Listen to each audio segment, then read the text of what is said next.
नमस्कार दोस्तों, क्या आपको भूख नहीं लगती है?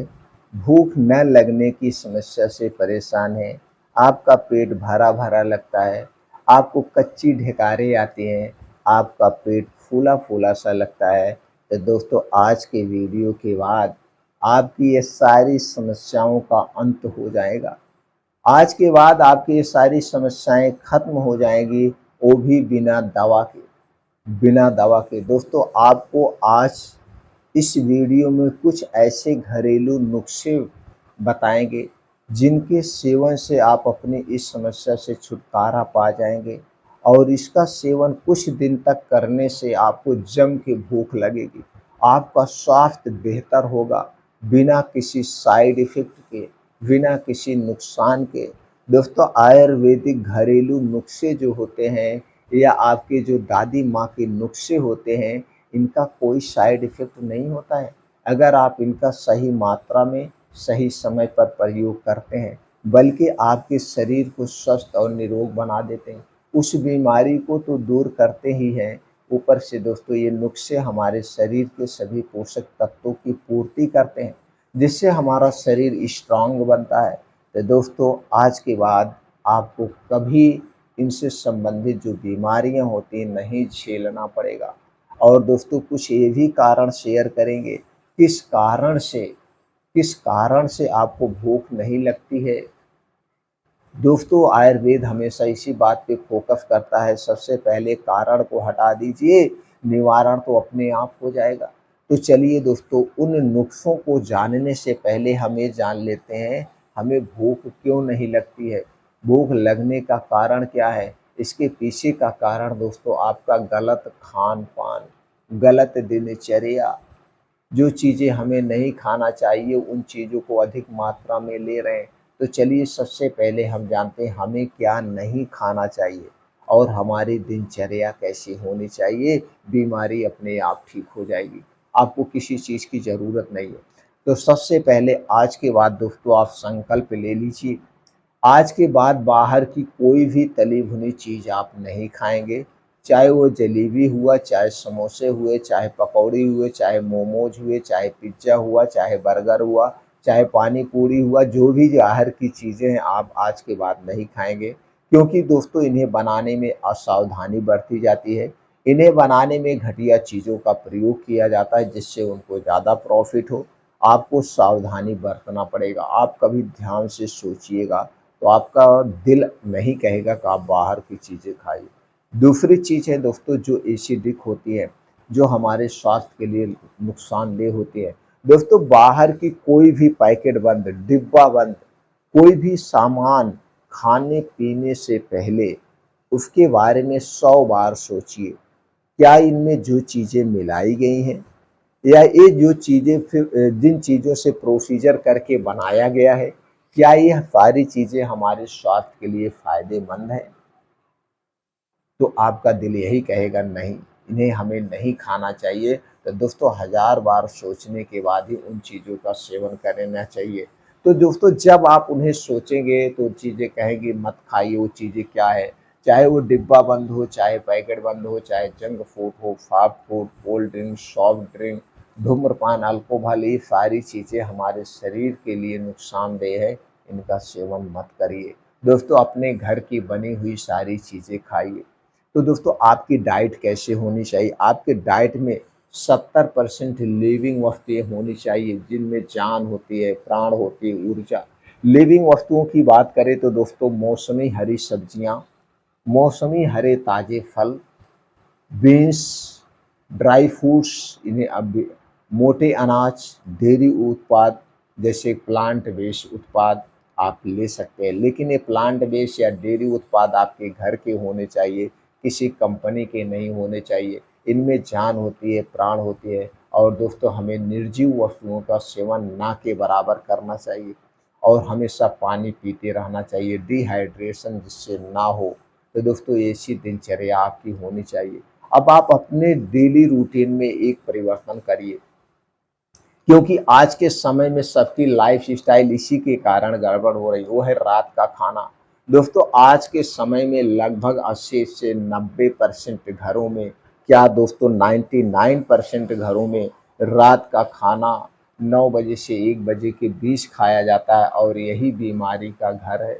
और वो खाना जो खाया ही नहीं जाता है उसमें दोस्तों हैवी खाना होता है, दाल, चावल, रोटी, सब्जी, गोश्त, मछली, अंडे, पनीर, ये सारी चीज़ें रात में ही हम खाते हैं और सूर्य डूबने के बाद हमारा पाचन तंत्र स्लो हो जाता है, जिससे इसे पचने में समय लगता है और जितने देर तक आपके पेट में यह पड़ा रहेगा, वो सड़न पैदा करेगा, जिससे आपको रात में पेट फूलने की दिक्कत, रात में गैस एसिडिटी का बनना, सुबह कब्ज का होना, रात में बीपी का बढ़ना, अटैक आना, ब्रेन हेमरेज जैसी तरह तरह की बीमारियां होती हैं। इसलिए दोस्तों रात का खाना, हैवी खाना खाना बंद कर दीजिए। रात के समय में वैसे हमें खाना ही नहीं चाहिए, तो फिर खाना कब चाहिए, चलिए वो जान लेते हैं। दोस्तों अगर आप प्रकृति की बात करें, प्रकृति की बात करें तो ये हमारा शरीर प्रकृति पर डिपेंड है और प्रकृति से ही बना है, तो हमें प्रकृति के नियमों को फॉलो करना पड़ेगा। तो हमारा प्रकृति क्या कहता है, हमारा प्रकृति ये कहता है आप रात का खाना सूर्य डूबने के 1 घंटे पहले कर लीजिए, क्योंकि हमारे जो पेट में जठर पाया जाता है, जठराग्नि, इस सूर्य की किरणों पर काम करता है। जब सूर्य की किरणें बैठ जाती है, सूर्यास्त हो जाता है, तो हमारा जठर स्लो हो जाता है, तो खाने को पचा नहीं पाता जल्दी से हमारा पेट, जिससे गैस एसिडिटी बनती है। दोस्तों जिस तरह से बेटे माँ और बेटी का रिश्ता होता है, उसी तरह से सूर्य की किरणों और दोस्तों पाचन तंत्र का रिश्ता होता है।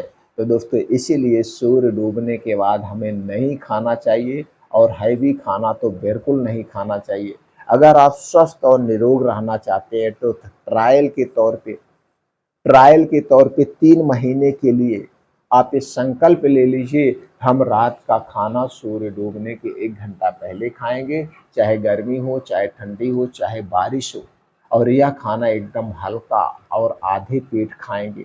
3 महीना ट्राई करके देखिए, 3 महीने में आपके शरीर में जो भी बीमारी है, चाहे वो ब्लड प्रेशर हो, चाहे ब्लड शुगर हो, थायराइड हो, फैट बढ़ा हुआ हो, कोलेस्ट्रॉल बढ़ा हुआ हो, या फिर दोस्तों फैटी लीवर हो, ये सारी चीज़ों के लिए जो आप दवा ले रहे हैं, वो दवा आपकी आधी हो जाएगी। आपका शरीर अपने आप अपनी बीमारी को ठीक करना शुरू कर देगा। सिर्फ 3 महीने के लिए रात का खाना और सूर्य डूबने के पहले खाने की आदत डाल लीजिए। फिर दोस्तों आप कमेंट सेक्शन में हमें आप बताना, किसी दवा की ज़रूरत नहीं पड़ेगी, किसी नुस्खे की ज़रूरत आपको नहीं पड़ेगी। और दोस्तों दूसरी आदत है, सुबह उठने की आदत डाल लीजिए। किसी भी कीमत पर 5 बजे आप उठ जाइए। अगर आपको गैस कब्ज एसिडिटी की शिकायत है तो 1 से 2 गिलास पानी पी लीजिए, नहीं तो ऐसे फ्रेश होकर के 5 बजे आप घर छोड़ दीजिए। 5 से 7 2 घंटे जम करके योगा करिए, मॉर्निंग वॉक करिए, प्राणायाम करिए, जिम जाइए, डांस करिए, जो भी एक्टिविटीज वाली चीज़ें आपको पसंद है 2 घंटे जम के करिए। देखिए कैसे आपके शरीर में नया बदलाव आता है, नया जोश आता है। ये करने के साथ साथ दोस्तों जब भी आपको लगे कि आपको पेट में गैस बनी है, एसिडिटी बनी है, तो तुरंत ये नुस्खा अपना लीजिए। नुस्खा क्या है दोस्तों, नुस्खा क्या है, आपको लेना है 1 कप पानी। 1 कप पानी में एक छोटा सा अदरक का टुकड़ा डाल दीजिए, 1 इंच आधा इंच का। उसी में 1 चम्मच का चौथाई भाग अजवाइन, उसी में एक दोस्तों छोटा सा दालचीनी का टुकड़ा, छोटा सा दालचीनी का मतलब 1 इंच या आधे इंच का दालचीनी का टुकड़ा डाल दीजिए और इस पानी को गैस पे चढ़ा दीजिए। पानी को खूब उबालिए स्लो आंच पे और पानी को इसे उबलने दीजिए। जब पानी खूब बढ़िया से उबल जाए, इसे गैस से उतार लीजिए। उतारने के बाद जब पानी नॉर्मल हो जाए, रूम टेम्परेचर पर आ जाए, तब दोस्तों इसी में आधा नींबू निचोड़ लीजिए। इसी में आप आधा नींबू निचोड़ करके आप इसी पानी को पीजिए। यह एक प्रकार का काढ़ा हो गया। इसी पानी को पीजिए, आप देखिए थोड़ी देर में गैस एसिडिटी दूर हो जाएगी, आपको भूख खूब जम के लगेगी। इस नुस्खे को दिन भर में 2 बार प्रयोग कर सकते हैं। सुबह सो के उठने के बाद जैसे जब आप चाय पीते हैं, उस चाय के स्थान पर इसे पीजिए खाली पेट। बस इसे पीने के 1.5-2 घंटे बाद तक कुछ नहीं खाना पीना है। और रात के समय आप इसे ले सकते हैं। रात में कब लेने, रात में यानी खाना खाने के पहले 4-5 बजे जब आपको खूब अच्छी सी भूख लगती है, 3:30 बजे, 4 बजे जब आप चाय पीने की इच्छा करती है, ऑफ़िस से आते हैं या कहीं से आते हैं, तो दोस्तों उस समय आपको लेना है। तो सुबह और शाम, शाम के समय का मतलब 4 बजे के पहले, सुबह का मतलब खाली पेट। 2 बार आप लीजिए दोस्तों, आपको कुछ ही दिनों में जम के भूख लगने लगेगी, आपके शरीर को एनर्जी भी मिलेगी, इम्यूनिटी भी स्ट्रॉन्ग होगी और दोस्तों बहुत सारी बीमारियों से भी बचाएगा। ये दोनों नुस्ख़ा एकदम सेफ़ है। बस गर्भावस्था में स्तनपान कराते समय इस नुस्खे का प्रयोग आप ना करें, क्योंकि इसमें दालचीनी पड़ी है, अदरक पड़ी है, इसकी तासीर गर्म होती है। तासीर गर्म होती, बाकी दोस्तों आप लोग यूज़ कर सकते हैं। अब इसके बाद आपके मन में कुछ प्रश्न है तो आप कमेंट सेक्शन के माध्यम से पूछ सकते हैं।